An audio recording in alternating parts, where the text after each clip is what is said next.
Hello दोस्तों, कैसे हैं आप लोग। उम्मीद करती हूँ सब भले चंगे होंगे।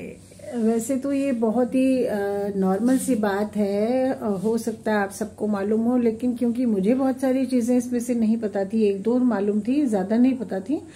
मुझे पता चला तो मैंने सोचा आपके साथ भी शेयर कर लूँ।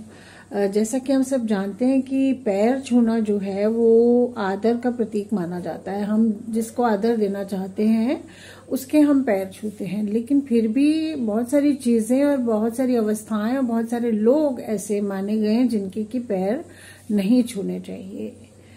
तो सबसे पहले तो कहते हैं कि दामाद को ससुर के पैर नहीं छूने चाहिए।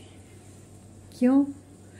क्योंकि जब से भगवान शिव ने राजा दक्ष का वध किया था, जब उन्होंने सती का अपमान किया था, तब से ये प्रथा चली है कि दामाद जो है वो ससुर के पैर नहीं छूता। ठीक है। और दूसरा है कि भांजे को मामा के पैर नहीं छूने चाहिए। वो किस लिए? क्योंकि जब से भगवान कृष्ण ने कंस का उद्धार किया था, तब से ये प्रथा चली कि भांजा जो है वो मामा के पैर नहीं छूता। एक हम कहते हैं कि कुंवारी कन्या से पैर नहीं छुआने चाहिए, क्योंकि कुंवारी कन्या को देवी का स्वरूप माना गया है। तो देवी का जिस चीज को अपने स्वरूप मान लिया, उससे आप चरण स्पर्श कैसे करवा सकते हैं। तो कुंवारी कन्या को कभी भी चरणों का हाथ जो है वो किसी के नहीं लगाना चाहिए, ना ही आपको किसी कुंवारी कन्या से पैर छुआने चाहिए। एक और चीज कि जब कोई मंदिर में खड़ा हो तो मंदिर में हमें कभी किसी के पैर नहीं छूने चाहिए।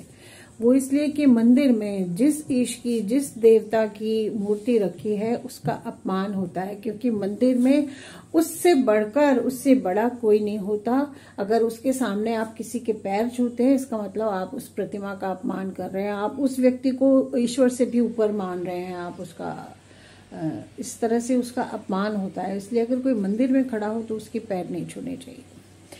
एक है कि हम कभी भी लेटे हुए व्यक्ति के पैर नहीं छूते। अगर कोई सो रहा हो हम उसके पैर नहीं छूते। कोई लेटा हुआ है उसके पैर नहीं छूने चाहिए। ऐसा सिर्फ तभी किया जाता है जब किसी की मृत्यु हो जाती है। आपने देखा होगा जब किसी की मृत्यु होती है तो उस वक्त में जो शरीर है उस व्यक्ति का वो लेटी हुई अवस्था में होता है, उस वक्त सब उसके पैर छूते हैं। तो इसलिए कभी भी जब तक कोई व्यक्ति जीवित है और वो लेटा हुआ है या सो रहा है तो हमें उसके पैर नहीं छूते। एक है कि कोई भी साधु, सन्यासी, योगी जो होते हैं वो कभी किसी के पैर नहीं छूते अपने गुरु के सिवा। सब लोग उनके पैर छूते हैं, लेकिन वो कभी किसी के पैर नहीं छूते। और एक चीज कि अगर कोई व्यक्ति पूजा पाठ कर रहा है, अपने किसी ध्यान में है, तो हमें उसके पैर नहीं छू लेने चाहिए। एक बार वो अपने पूजा अर्चना खत्म कर दे, उसके बाद आप उसके पैर छू सकते हैं। तो इसमें से दो एक चीजें हैं जो मुझे नहीं पता थी, तो मैंने सोचा मुझे पता चली है तो मैं आपके साथ भी शेयर कर दूं। तो जी बस मैं अपनी वीडियो यहीं खत्म करती हूँ। उम्मीद करती हूँ आपको पसंद आई होगी। अगर इसमें से कोई भी चीज ऐसी है जो आपको नहीं पता थी और इस वीडियो के माध्यम से आपको पता चली है तो कमेंट करके जरूर बताइएगा। और अगर मेरी वीडियो पसंद आई हो तो उसको एक लाइक दे दीजिए और मेरे चैनल को कर लीजिए सब्सक्राइब। यही तो दो चीजें कहती हूँ मैं आपसे। इतना भी नहीं करते हो यार, ऐसे थोड़ी किसी का दिल तोड़ते हैं। तो अगली वीडियो में फिर मिलूंगी, तब तक के लिए रेखा सिंह का बाय बाय।